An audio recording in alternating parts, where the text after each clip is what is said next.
আসসালামু আলাইকুম রহমতুল্লাহ, স্বাগত জানাচ্ছি ডিএম কোড বক্স থেকে। আমি বেলাল হোসেন। আমরা আজকে একটা সেলসের অত্যন্ত সিক্রেট একটা টিপস নিয়ে ডিসকাশন করব। যারা ই কমার্স ব্যবসায়ী, আমি বিশ্বাস করি যে আজকের টিপসটা ই কমার্স ব্যবসায়ীদের জন্য যথেষ্ট প্রাণবন্ত হতে চলেছে। মানে সেলসের যেহেতু সেক্টর, তাহলে এই সেক্টরে কিন্তু টিপসের কোনো অভাব থাকবে না। অভাব আসলে নেই, কিন্তু বেসিক কিছু টিপস আছে, যে টিপসগুলো একজন ই কমার্স ব্যবসায়ীকে একটা ভালো প্ল্যাটফর্মে একটা নিজেকে স্ট্যান্ড করাতে সাহায্য করবে বলে আমি বিশ্বাস করি। তো সেই ফাঁকে আমি একটা ফেসবুক পেজ ওপেন করে নিলাম। সর্বপ্রথম আমি যে মৌলিক সমস্যা, সেই সমস্যাটা তুলে ধরি। হ্যাঁ, সেই সমস্যাটা হচ্ছে, কোনো একটা ই কমার্স ব্যবসায়ী কোনো একটা মেন্টরের টিপস নিয়ে একটা অ্যাডস ক্যাম্পেইন করেছে। তাতে করে কাঙ্ক্ষিত যে সেলসটা পাওয়ার কথা ছিল, তার থেকে সেলস আরও কমে এসেছে। তাহলে মৌলিক কি সমস্যা হতে পারে বা কি সমস্যাটা হয়েছিল, সে বিষয়টা নিয়ে আমাদের একটু ডিসকাশন করা দরকার। কেমন? তো ই কমার্স ব্যবসায়ীর পরামর্শ হচ্ছে, ডলার কস্ট কমিয়ে এনে সেলস ক্যাম্পেইন করে সেলসকে ইনক্রিজ করাটা, এটা ছিল তার একটা মৌলিক টিপস। কিন্তু এখন প্রশ্ন হচ্ছে, উনি কতটা বাস্তবতা মেনে এটা বলেছে, কতটা বাস্তবতা না মেনে এটা বলেছে, সেই বিষয় সম্পর্কে কিন্তু আমাদের পর্যাপ্ত ধারণা নেই। তো আমাদের যেহেতু বাস্তবতা মেনে কাজ করতে হবে, তাহলে আমাদের সেই লক্ষ্যে সেই হিসাবে সেভাবে কথা বলতে হবে। তো বাস্তবতা মানাটা কি? বাস্তবতা মানাটা হচ্ছে, এই যে ই কমার্স ব্যবসায়ীগুলো প্রোডাক্ট সেল করে থাকে অনলাইনে, আমাদেরকে আসলে জানতে হবে যে সেলসের প্রধান কারিগর কে, প্রধান চাবিকাঠি কার হাতে, মূল হাতিয়ারটা বা কে, এটা আগে আমাদেরকে জানতে হবে। এটা যদি না জানি, তাহলে কখনোই আমরা ই কমার্স প্ল্যাটফর্মে নিজেকে স্ট্যান্ড করাতে পারবো না। তো একজন ই কমার্স ব্যবসায়ী মূল টিপস ছিল কিভাবে অনলাইনে ডলার কস্ট কমিয়ে এনে সেলস করা যায়, সেলস ইনক্রিজ করা যায়, সেটা।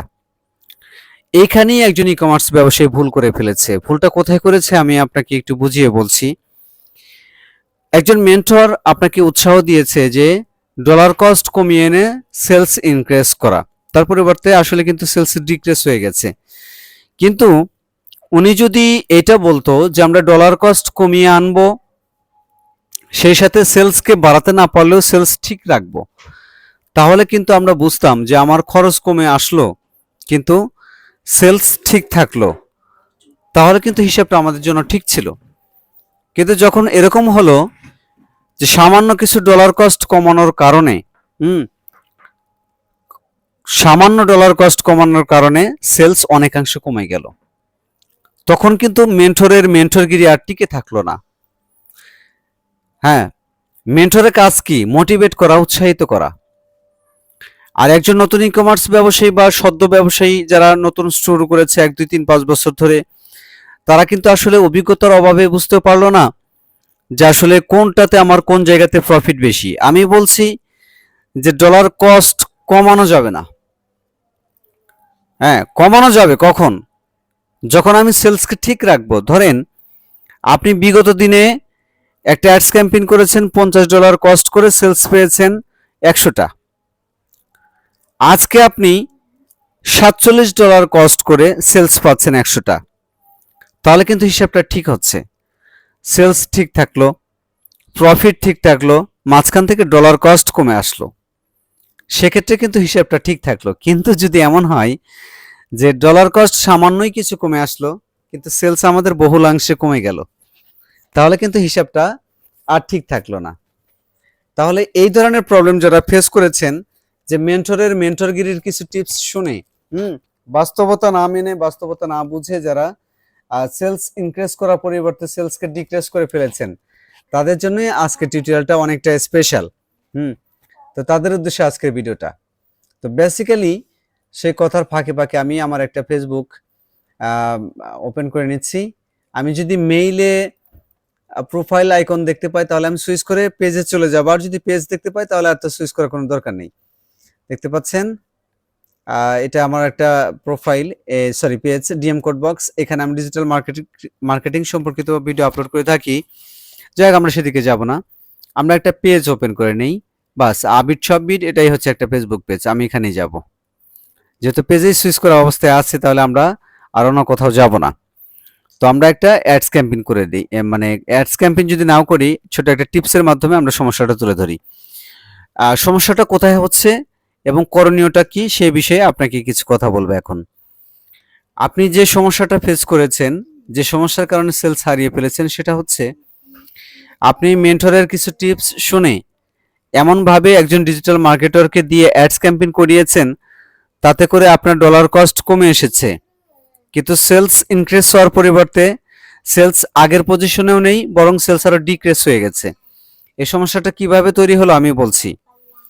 আপনি দেখেন, বেশ কিছু বিষয় আপনি মিস্টেক করেছেন, তার মধ্যে অন্যতম হচ্ছে আপনি পূর্বের সেলস ক্যাম্পেইনে যে লোকেশনটা ট্রেস করেছেন, যতটুকু এরিয়া কাউন্ট করেছেন, রানিং সেলস ক্যাম্পেইনে ততটুকু এরিয়া ঠিক রেখেছেন এবং অডিয়েন্স ন্যারো করতে চেয়েছেন, কিছুটা ন্যারো করে ফেলেছেন। যেমন আগের অ্যাডস ক্যাম্পেইনে আপনি 500 অডিয়েন্স চেয়েছেন, রানিং অ্যাডস ক্যাম্পেইনেও 450টা অডিয়েন্স ন্যারো করেছেন, চেয়েছেন। তাতে করে আমরা বুঝতে পারলাম যে কিছুটা অডিয়েন্স ন্যারো হয়ে গেছে, কিন্তু মৌলিকত হচ্ছে ফেসবুক কিন্তু ভাই আসলে ডলার চেনে, এখানে সমস্যাটা তৈরি হয়েছে। তো ফেসবুক আপনার যখন ডলার চিনবে, তখন আপনাকে মাপকাঠিতে মেপে আপনাকে কাজ করতে হবে। আপনি সামান্যই কিছু ডলার কস্ট কমিয়ে আনতে পেরেছেন, $2, $3 বা $5 বা $7, সর্বোচ্চ একটা অ্যাডস ক্যাম্পেইনে কত ডলার কমাতে পারবেন? $2, $3, $5, ম্যাক্সিমাম $7। ইন্ডিভিজুয়ালি একটা অ্যাডস ক্যাম্পেইনে টোটালি 2, 3, 5 বা $7 বেশি আপনি কখনোই ডলার কস্ট কমিয়ে আনতে পারবেন না। তো সেক্ষেত্রে আপনার সেলস, আগের অ্যাডস ক্যাম্পেইনে সেলস পেয়েছেন আপনি 200টা, এখন একটা এখনকার রানিং অ্যাডস ক্যাম্পেইনে সেলস পেয়েছেন 150টা। 50টা সেলস আপনার লাইফ থেকে হারিয়ে গেল। বিনিময়ে আপনি কি কমাইতে পেরেছেন? 2, 5 বা $7 কমাইতে পারবেন। আপনি বলেন যে একটা অ্যাডস ক্যাম্পেইনে সর্বোচ্চ এর থেকে বেশি আর কি কমাইতে পারবেন? তাহলে আপনার ক্ষতি হলো না লাভ হলো, নাকি ভুল হলো না ঠিক হলো? এখানে আপনাকে মাপকাঠিতে মাপতে হবে। তবে আমি আপনাকে বলছি, এর জন্য আপনাকে করণীয় কি, করণীয়টা আমি একটু বুঝিয়ে দিচ্ছি। ধরেন আমি পূর্বের একটা অ্যাডস ক্যাম্পেইনে যাই, হ্যাঁ, পূর্বের একটা অ্যাডস ক্যাম্পেইনে যদি আমি ওপেন করে তারপর আপনাকে আমি একটু বোঝানোর চেষ্টা করি, দেখি ওপেন হয় কিনা। আমি তো আর ভাই এত এক্সপার্ট না, খুব সামান্যই জ্ঞান অর্জন হয়েছে। তো দেখি, বাস এটা ওপেন হয়ে গেল। এখানে যদি লোকেশন অপশনটা পাই, আমরা অ্যাডসেটে চলে এসেছি, তাহলে আমরা সেটা নিয়ে কথা বলবো। এই লোকেশন, বাস আমরা লোকেশনটা একটু ওপেন করে নিই, যে অ্যাডস ক্যাম্পেইনের লোকেশনটা কেমন ছিল বা কেমন হতে পারে, সেই বিষয়টা নিয়ে আমরা একটু কথা বলবো। বাস, আমি একটা লোকেশন ফিক্সড করে নিলাম, যে কাশিমপুর গাজীপুর। কাশিমপুর গাজীপুর, এই লোকেশনটা আমি ট্রেস করে নিলাম। আপনাকে আমি বলবো হচ্ছে বাস্তবতার কথা। এই বাস্তবতাটা আপনি মেনে চললে, তাহলে আপনি মনে করি যে প্রফিট করতে পারবেন। কারণ আপনাকে মিথ্যা আশ্বাস দিয়ে আশ্বস্ত করে মোটিভেট করে এটা আমার কোনো লাভ নেই, আর আমি সেই চরিত্রের অধিকারীও না। তেতো জিনিসটা আমার কাছে মিষ্টি লাগে, আর অনেকের কাছে মিষ্টি জিনিসটাই তেতো লাগে। হ্যাঁ, তা আমি বলবো তেতো কথা। আমি জানি না কার কাছে এটা মিষ্টি লাগবে, যার কাছে মিষ্টি লাগবে সে থাকবে আমার কাছে। তো ধরেন আমি যে লোকেশনটা চেয়েছি, আমি এখানে 12 কিলোমিটার, এখন আমি রানিং একটা লোকেশন দিলাম। আমরা পূর্বে অ্যাডস ক্যাম্পেইনে যে জিনিসটাকে হারিয়ে ফেলেছি, যেটাকে মিস্টেক করেছি, সেটা একটু আমরা বুঝি। পূর্বের একটা অ্যাডস ক্যাম্পেইনে আমরা ডলার কস্ট এইদিকে আমরা দৃষ্টিভঙ্গি রেখেছিলাম। আমি যে মিস্টেকটা আপনি করে ফেলেছেন, আমরা একটু ঠিক করে দিচ্ছি। পূর্বের লোকেশনে অ্যাডস ক্যাম্পেইনে আপনি লোকেশন চেয়েছিলেন 15 কিলোমিটার, সেখান থেকে আমি লোকেশনটা কমিয়ে আনলাম কত কিলোমিটার? Only 3 kilometre. আমি আনলাম 12 কিলোমিটারে।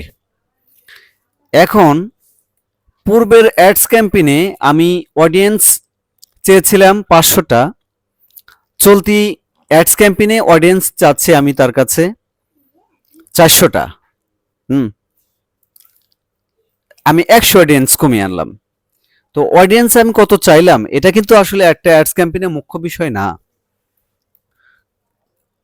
হ্যাঁ, তবে এটাও একটা বড় ব্যাপার যে আমি দৈনিক $5 স্পেন্ড করে যদি 5,000 অডিয়েন্স টার্গেট করি তাহলে কিন্তু হবে না। এটা একটা খামখেয়ালিপনার মধ্যে পড়ে যাবে। হুম, যদিও ডিটেল টার্গেটিং এ অডিয়েন্স মুখ্য বিষয় না, তারপরে এটা অনেকটা মুখ্য বিষয়, কারণ ব্যালেন্স করতে হবে।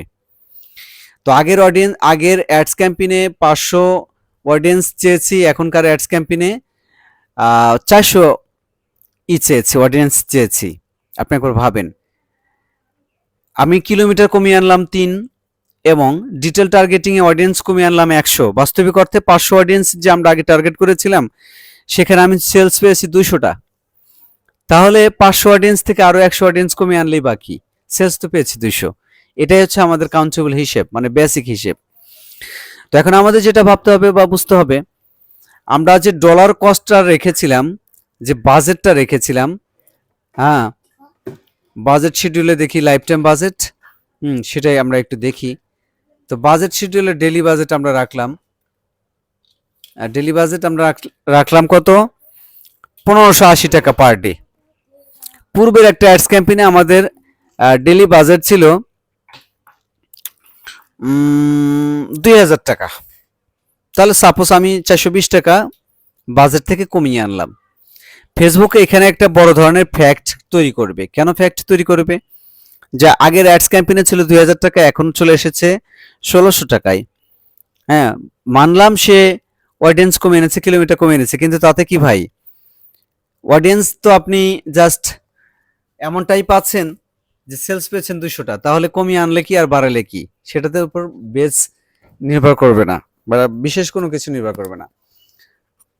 আমি সাজেস্ট করব, আপনি যেহেতু 2000 টাকা আগের সেলস ক্যাম্পেইনে রেখেছিলেন, এখনো আপনি 2000 টাকাই রাখবেন, অথবা খুব সামান্য 50 বা 100 টাকা কমিয়ে আনবেন, খুব সামান্য। তাতে করে ফেসবুক দেখবে যে আগের অ্যাডস ক্যাম্পেইনের ডিটেল টার্গেটিং এ 400 জন চেয়েছে, এখন 500 জন চেয়েছে, এখন চাচ্ছে 500টা, 400টা।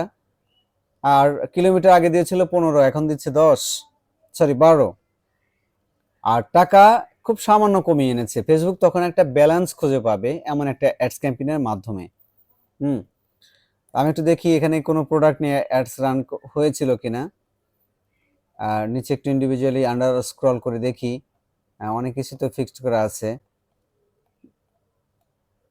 যাই হোক, আমরা আমার আইডি থেকে সেখানে একটা ব্যাগ নিয়ে অ্যাডস ক্যাম্পেইন করেছিলাম।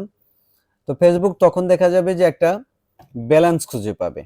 যখনই ব্যালেন্স খুঁজে পাবে তখন ওই যে পূর্বের যে আপনি একটা কাজ করেছেন যে 500টা অডিয়েন্স টার্গেট করে আপনি 200 সেলস পেয়েছেন, এখন আপনি দেখবেন 500 অডিয়েন্সের পরিবর্তে 400 অডিয়েন্স টার্গেট করেছেন, সেক্ষেত্রে আপনার সেলস 200 হওয়ার পরিবর্তে আমি বিশ্বাস করি যে 50টা সেলস হলেও ইনক্রিজ হওয়ার পসিবিলিটি বাড়বে। অর্থাৎ 250টা সেলস আপনি পারবেন, যেটা আমি আমার এক্সপিরিয়েন্স থেকে বলছি। আমি আসলে বিজ্ঞানী না বা সায়েন্টিস্ট না বা আইনস্টাইনও না, কিন্তু মিনিমাম নলেজ যা থাকা উচিত সেই নলেজ থেকে বলছি। যেহেতু আপনি লোকেশন ন্যারো করেছেন, ডিটেল টার্গেটিংয়ে অডিয়েন্স ন্যারো করেছেন, সব কিছু ন্যারো করার পরে যখন আপনার ফেসবুককে যে টাকাটা আগে দিয়েছেন, এখন সে টাকা না দিলেও কাছাকাছি টাকা দিয়েছেন, ফেসবুক বুঝে যাবে যে সামান্য কিছু ন্যারো করেছে এক্ষেত্রে। তাহলে সেলস সে চাচ্ছে বা অ্যাডস ক্যাম্পেইনের সাথে সংযুক্ত আছে, এক্ষেত্রে সে ভালো পরিমাণ একটা রেজাল্ট ওভারকাম করার চেষ্টা করবে সে। হ্যাঁ, এ হচ্ছে বিষয়। তো একজন ই কমার্স ব্যবসায়ী নতুন অবস্থায় অনেক কিছু জানে না, বোঝে না বা বুঝতে চায়ও না। তো অনেক কিছু জানতে হয়, বুঝতে হয়, করতে হয়। তো এই বিষয়গুলো আপনাকে ভাবতে হবে বা মাথায় রাখতে হবে। যখন আপনি এই বিষয়গুলো মাথায় রাখতে পারবেন না, তখন আপনি অনেক কিছু হারিয়ে ফেলবেন। তো আমি হচ্ছে বিলাল হোসেন, আমার নিজ জেলা সিরাজগঞ্জ। আমার হোয়াটসঅ্যাপ নাম্বার 01518695318।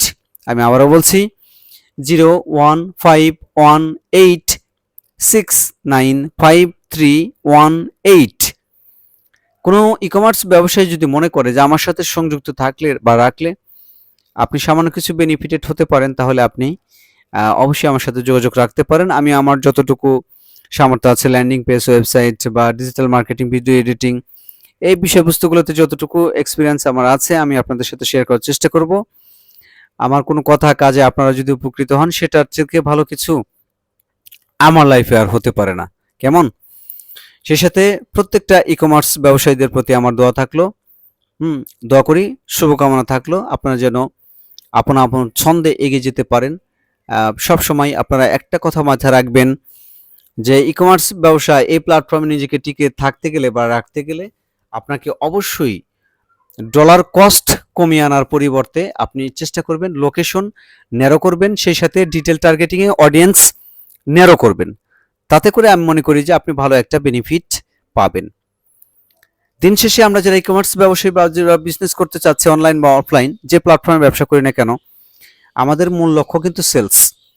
কিন্তু আমরা যদি সব কিছুকে ন্যারো করে ফেলি, সেই সেলস ইনক্রিজ হওয়ার পরিবর্তে যদি আমাদের সমস্ত কিছু ডিক্রিজ হয়ে যায়, তাহলে আমাদের বেনিফিটের পরিবর্তে কিন্তু আসলে লুজার হওয়ার পসিবিলিটিটা বেড়ে যাবে। কারণ সেখান থেকে যদি আমরা ব্যবসা করতে না পারি, ভালো কিছু তৈরি করতে না পারি, তাহলে আমাদের কি লাভ? কি থাকলো? কি থাকা উচিত? আর কি থাকলো? হুম দিন শেষে আমাদের কিন্তু অনেক কিছু থাকা উচিত, অনেক কিছুই থাকতে হবে। সেক্ষেত্রে আমাদের অনেক কিছুই রাখতে হবে। তো আজকের মতো বিদায় নিচ্ছি। ভালো থাকবেন সবাই। আল্লাহ হাফেজ।